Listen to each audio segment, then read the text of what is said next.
ഗോവിന്ദചാമിയുടെ jail ചാട്ടത്തിന് പിന്നാലെ സംസ്ഥാനത്തെ ജയിലുകളിലെ സുരക്ഷ വിലയിരുത്താനായി മുഖ്യമന്ത്രി വിളിച്ച ഉന്നതതല യോഗം ഇന്ന് രാവിലെ 11 മണിക്ക് ഓൺലൈനായിട്ടാണ് യോഗം.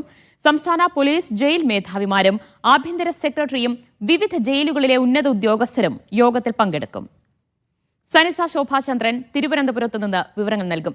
സനിസ, എന്തായാലും ഗോവിന്ദചാമിയുടെ ജയിൽ ചാട്ടത്തിന് പിന്നാലെ ആഭ്യന്തര വകുപ്പിനെതിരെ അതിരൂക്ഷമായ വിമർശനം തന്നെയാണ് ഉയർന്നു വരുന്നത്. അപ്പോൾ അതിന് പിന്നാലെയാണ് ഇന്നിപ്പോൾ മുഖ്യമന്ത്രിയുടെ നേതൃത്വത്തിൽ ഉന്നതതല യോഗം ചേരുന്നത്. പ്രധാനമായി അവിടെ അടക്കമുണ്ടായിട്ടുള്ള സുരക്ഷാ വീഴ്ചയായിരിക്കുമോ വിലയിരുത്തുക? അതെ ദിവ്യ, സംസ്ഥാനത്തെ ജയിലുകളിലെ സുരക്ഷ വിലയിരുത്താൻ വേണ്ടിയാണ് മുഖ്യമന്ത്രി 11 മണിക്ക് ഉന്നതതല യോഗം വിളിച്ചിരിക്കുന്നത്. സംസ്ഥാന പോലീസ് ജയിൽ മേധാവിമാരും ആഭ്യന്തര സെക്രട്ടറിയും വിവിധ ജയിലുകളിലെ ഉന്നത ഉദ്യോഗസ്ഥരും ഈ യോഗത്തിൽ പങ്കെടുക്കും. ഇന്നലെ ഗോവിന്ദചാമിയുടെ ജയിൽ ചാട്ടവുമായി ബന്ധപ്പെട്ട് അതിനുശേഷം ജയിലുകളിൽ പരിശോധന കർശനമാക്കാനുള്ള നിർദ്ദേശം ഇന്നലെ തന്നെ ആഭ്യന്തര വകുപ്പ് നൽകിയിരുന്നു. പക്ഷേ സംസ്ഥാനത്തെ ജയിലുകളിൽ ആകെ സുരക്ഷാ വീഴ്ചയുണ്ടെന്ന ഒരു ആക്ഷേപമാണ് ഗോവിന്ദചാമിയുടെ ജയിൽ ചാട്ടത്തിന് ശേഷം ശക്തമായിരിക്കുന്നത്. ഈ ഗോവിന്ദചാമിയുടെ ജയിൽ ചാട്ടവുമായി ബന്ധപ്പെട്ട് 4 ഉദ്യോഗസ്ഥർക്കെതിരെ നടപടിയെടുത്തിട്ടുണ്ട്. ഈ 4 ഉദ്യോഗസ്ഥരിൽ ഒതുങ്ങാൻ സാധ്യതയില്ല. കൂടുതൽ പേരിലേക്ക് കർശന നടപടി ഉണ്ടാകുമെന്നുള്ള സൂചനയാണ് ഇപ്പോൾ ലഭിക്കുന്നത്. ജയിൽ സൂപ്രണ്ടിനെതിരെ കർശനമായ നടപടിയെടുക്കണമെന്നുള്ള ശുപാർശയൊക്കെ പോയിട്ടുണ്ട്. വലിയ തരത്തിലുള്ള വീഴ്ചയാണ് കണ്ണൂർ ജയിലിന്റെ ഭാഗത്തു നിന്നും ഉണ്ടായിരിക്കുന്നത്.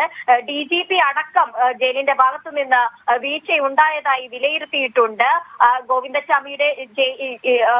ഗോവിന്ദചാമി ജയിൽ ചാടിയത് വളരെ 28 ദിവസത്തെ ആസൂത്രണത്തിന് ശേഷമാണ് ഇത്തരത്തിൽ ഗോവിന്ദചാമി ജയിൽ ചാടിയത്.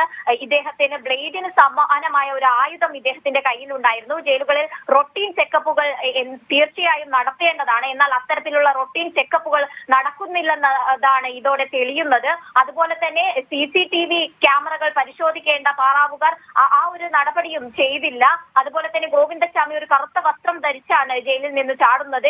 എവിടെ നിന്ന് ഈ വസ്ത്രം കിട്ടി? അതുപോലെ തന്നെ ഗോവിന്ദചാമിക്ക് ജയിൽ ചാടാൻ ഉപയോഗിച്ച കട്ടിയുള്ള തുണി അത് എവിടുന്ന് കിട്ടി? അതുപോലെ തന്നെ ഇലക്ട്രിക് ഫെൻസിംഗ് സംവിധാനങ്ങളും പ്രവർത്തിക്കുന്നില്ല. ഇത്തരം ഒറ്റ നോട്ടത്തിൽ തന്നെ പ്രാഥമികമായി ഒട്ടനവധി വീഴ്ചകൾ കാണാൻ കഴിയുന്നുണ്ട്. ഇത് റിപ്പോർട്ടിൽ സൂചിപ്പിച്ചിട്ടുണ്ട്. ഇത്തരം വീഴ്ചകളായിരിക്കും യോഗത്തിൽ ചർച്ച ചെയ്യുക. കൂടാതെ തന്നെ ഗോവിന്ദചാമിക്ക് ജയിലിനകത്തോ പുറത്തോ ഏതെങ്കിലും തരത്തിലുള്ള സഹായം ലഭിച്ചോ?